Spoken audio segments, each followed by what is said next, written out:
Hi, and welcome to our next chapter, A Transatlantic Muse. It's chapter 3, and let's get started. So, we're going to talk a little bit about light opera. A lot of this stuff is happening at the same time as the things in the first two chapters. Late 1800s, a lot of it mid to late 1800s. Um, but this chapter and this lecture describes connections between Europe and North America, because obviously, um, while the U.S. has the Mulligan Ball and minstrel shows and vaudeville as these entertainments that come from its own sort of fledgling cultural production attempts, some of which are very problematic. People in Europe are making their own art. Things are kind of weird and kind of fun, and brilliant composers, largely writing light opera. There are obviously, people like Wagner, whom we aren't talking about, making opera seria, heavy opera, but light opera is more connected to musical theater, so we'll be discussing that. There are a lot of enjoyable inversions, what Gilbert and Sullivan would eventually describe as topsy-turvydom. But those are also kind of following what John Gay is doing in The Beggar's Opera. That sort of inversion. Let's look at all the criminals to see what we can learn about the nobility. Offenbach was one of the 19th century comic opera composers, blending high and low culture for a broader audience. And really some quite innovative things that you could still be inspired by today and that you see rippling effects of later. One is La Chanson d'Olympia, Olympia's song from Tales of Hoffmann, which was a collection of writings.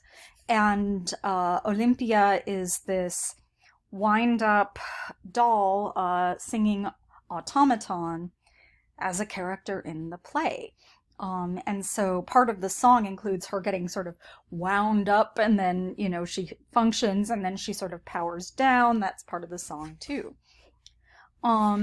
It's also a love song, and I think in some ways it's, there's indirect commentary happening on these doll-like expectations for women, the ubiquity of love songs. How do you write a new kind of love song? There's something that might feel automatic about having to write a love song. I know, let's see if we can have a robot perform a love song. It's also a creative way to showcase a soprano's voice that isn't in a stereotypical character where, you're the young ingenue, you fall in love with a man, you run off together. It's also technically very difficult. We saw this a little bit in the opera section of the class, but just so you know, this stuff is just as difficult as opera seria. This is a section from Olympia's song here, and you will see that she is hitting D over high C and an E over high C way over there at the end. See, that's the C, that's the D, and that's the E. Mozart's The Magic Flute, the aria Der Höllerake, which is the Queen of the Night's first aria, gets to an F over high C, and that's one of the highest songs that there are. So clearly this is compatible with that.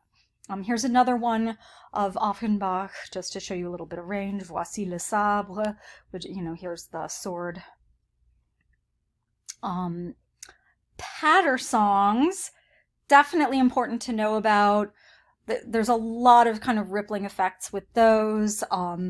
Tongue twisting, difficult to perform at all. Gilbert and Sullivan really helped to perfect them. So that's, again, 1800s, 19th century. The most familiar one for most people is I Am the Very Model of a Modern Major General, which I've got linked here. Other songs, Trouble, My Friends, Right Here in River City from The Music Man. Getting Married Today from Company. More recently, you have the sort of rap part of Guns and Ships where Lafayette sings it in Hamilton.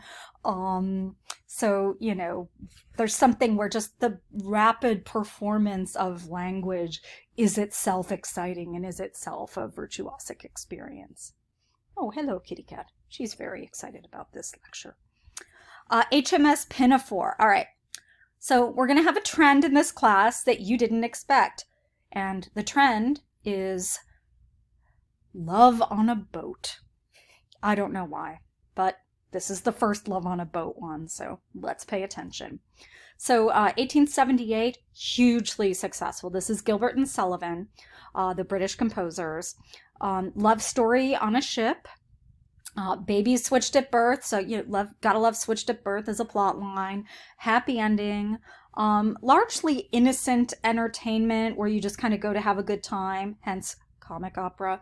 But it's also critical of the English class system in a sort of gentler way. The D'Oyly Carte Company was the main troupe for Gilbert and Sullivan's musicals. They helped to build the Savoy Theatre, which is adjacent to the Savoy Hotel in London. I've been to the Savoy Theatre. It is delightful. The English looking at themselves with a sense of humor. Again, very mild. Some very catchy songs I've got linked there, and there's some in the class playlist as well. So think about what would have drawn people to this entertainment for so many years. John Philip Sousa, okay, he's American, but still, he's a big deal from American composers, but he wasn't necessarily, that much of an artist. He struggled with getting good libretti, so the books for his shows were not necessarily great. One example of one that is maybe not the most exciting was Chris and the Wonderful Lamp. That's really the title. It's basically like if you took Aladdin and you made the guy somebody named Chris from Connecticut, and instead of wanting a bunch of wishes, he wants to look at his girlfriend while she's at school. Maybe not gonna age that well. Kind of like the Mulligan Guard. It's sort of its time. Victor Herbert, if you've ever heard of Babes in Toyland, that's one of his. That's another light opera, and another one called The Fortune Teller. There is something we tend to see in a lot of opera, operetta, early musicals, starting in the late 1800s, which is use of quote-unquote exotic characters and topics. So for example, the fortune teller might be a Romani woman. Sometimes you get biracial indigenous characters. And this might seem good, but it's often tragic instead.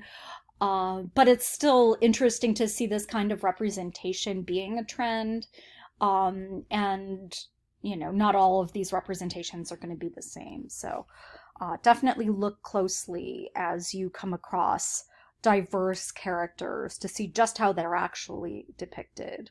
A lot of times it'll be pretty stereotypical, but sometimes some interesting stuff will peek through.